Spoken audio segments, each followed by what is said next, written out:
இப்பொழுது கந்தானத்திற்கு முன்னோடியாக விளங்கிய ஒருவரின் வாழ்க்கை கதையைத்தான் பார்க்க போகிறோம்.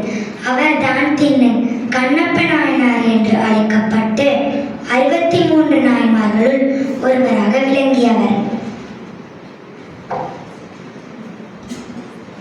வேடுவர் குல தலைவன் நாகன், அவன் மனைவி தத்தை.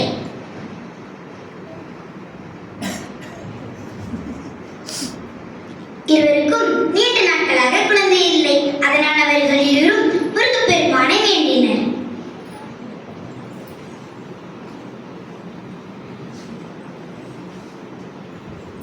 முருகப்பெருமான் திருவருளால் அவர்களுக்கு ஆண் குழந்தை பிறந்தது. அந்த குழந்தைக்கு திண்ணன் என்று பெயரிட்டு வளர்த்து வந்தனர்.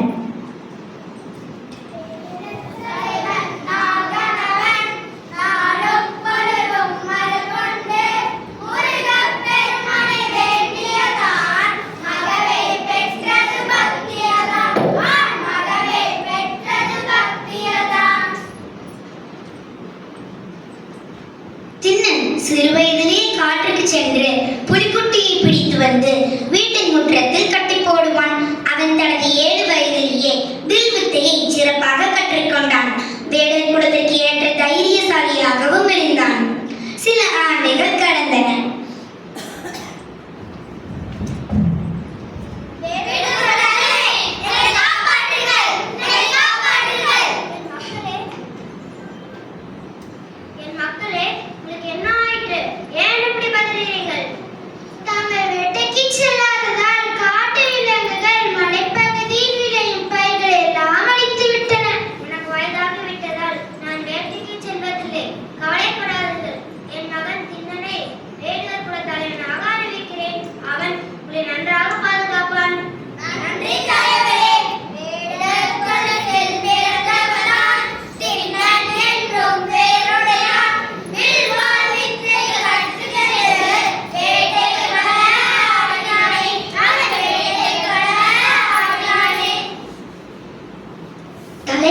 திண்ணன் வேட்டையாட வில்லும் அம்பும் எடுத்துக்கொண்டு தன் நண்பர்களான நாணன் மற்றும் காடனை அழைத்துக் கொண்டு காட்டிற்கு சென்றான். காட்டில் ஒரு பன்றி திண்ணன் அருகிலேயே ஓடி வந்து கொண்டிருந்தது.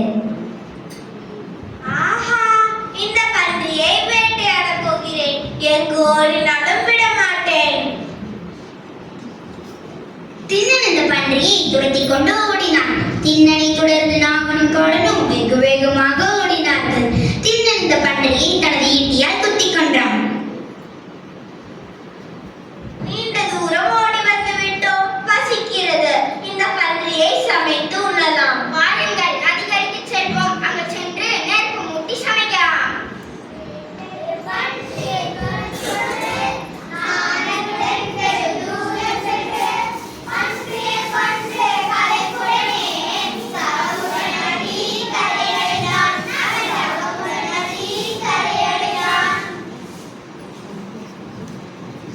காடன் பன்றியை சமைக்க ஏற்பாடு செய்தான்.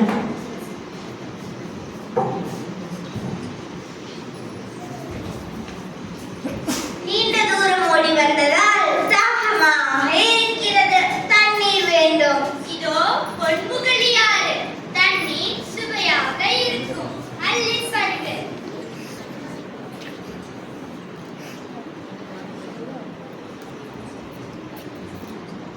ஆஹா, என்ன சுவை! உடனே அவனுக்குள் ஏதோ ஒரு உணர்வு ஏற்பட்டது. எதிரில் இருந்தவனை பற்றி நாணனிடம் கேட்டான். இது என்ன மலை? இங்கு என்ன இருக்கிறது? இது திருக்காலத்தி மலை. இந்த மலையின் உச்சியில் குடுமி தேவர் இருக்கிறார். வா, நாம் இருவரும் அங்கு சென்று பார்க்கலாம். நாடன் திண்ணனை திருக்காலத்தி மலைக்கு அழைத்துச் சென்றான்.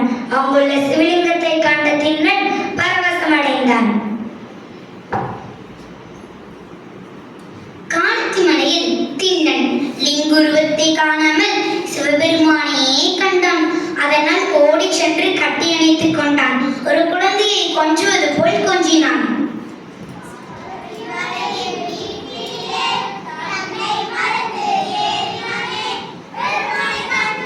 ஓடி சென்று ஆற தழுவி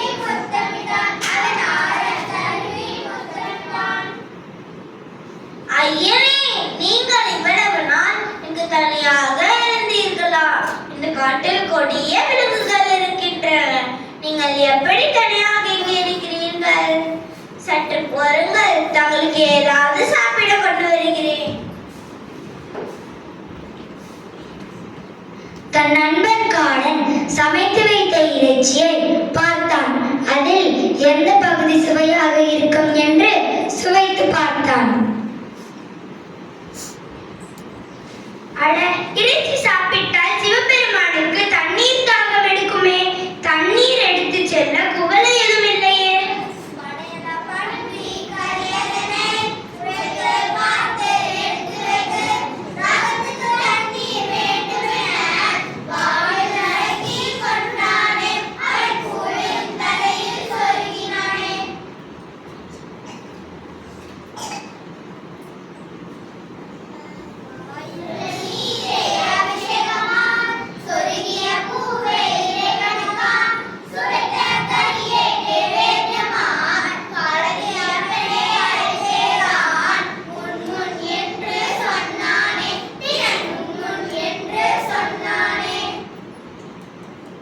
சிவபெருமானே, இந்த இறைச்சியை உண்ணுங்கள். நானே சுவைத்து பார்த்து தங்களுக்கு எடுத்து வந்தேன். உண்டு மகிழுங்கள். திண்ணன் பூஜை செய்துவிட்டு சென்ற மறுநாள் காலை சிவகோசரியார் என்ற அந்தணர் சிவபெருமானுக்கு பூஜை செய்ய வந்தார். அப்பொழுது சிவபெருமானுக்கு முன் இறைச்சியை கண்ட சிவகோசரியார் அதிர்ச்சி அடைந்தார்.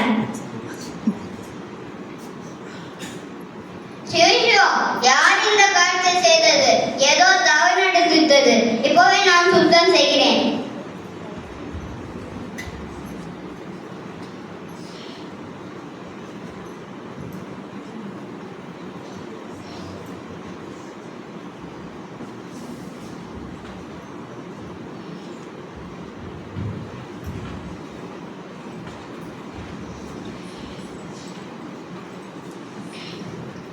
இவ்வாறு தொடர்ந்து 6 நாட்களாக திண்ணன் சிவபெருமானுக்கு பூஜை செய்வதும், காலையில் சிவபெருமானுக்கு ஆகம முறைப்படி சிவகோசரியார் சுத்தம் செய்து குளித்துவிட்டு பூக்கள் திருமஞ்சன நீர் அமுதிக்கொண்டு பூஜை செய்வதும் வழக்கமாகிவிட்டது.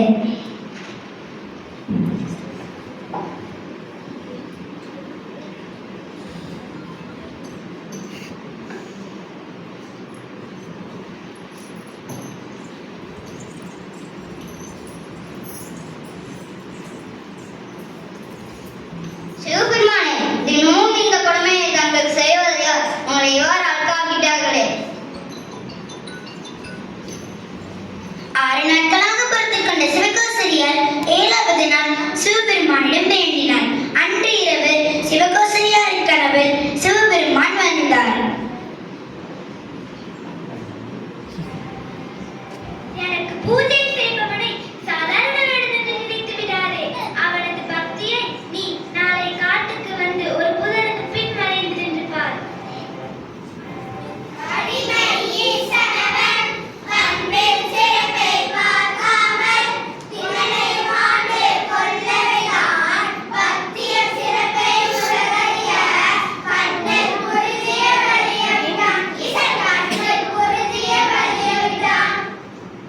மறுநாள் காலை சிவகோசரியார் திருக்காலத்திமலைக்கு சென்று ஒரு மரத்தின் பின்னால் நின்று என்ன நடக்கிறது என்று கவனித்தார்.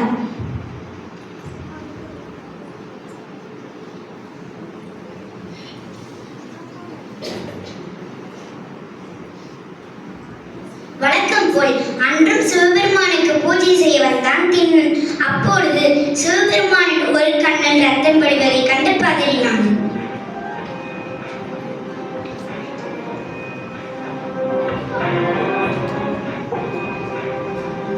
காட்டிற்குள் ஓடிச் சென்று சில பச்சிலைகளை பறித்து வந்து கண்ணில் பிடித்து விட்டான்.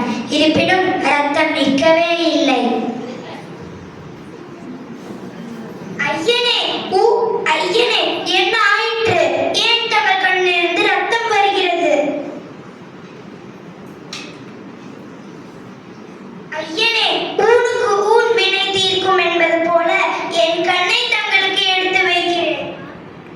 அவன் தனது அம்பால் தன் ஒரு கண்ணை பிடுங்கி எடுத்து சிவபெருமானின் ரத்தம் வடியும் கண்ணில் வைத்தான். உடனே ரத்தம் நின்றது.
எனது திருவடி நிழலில் என்றும் இளைப்பாறுவாய்.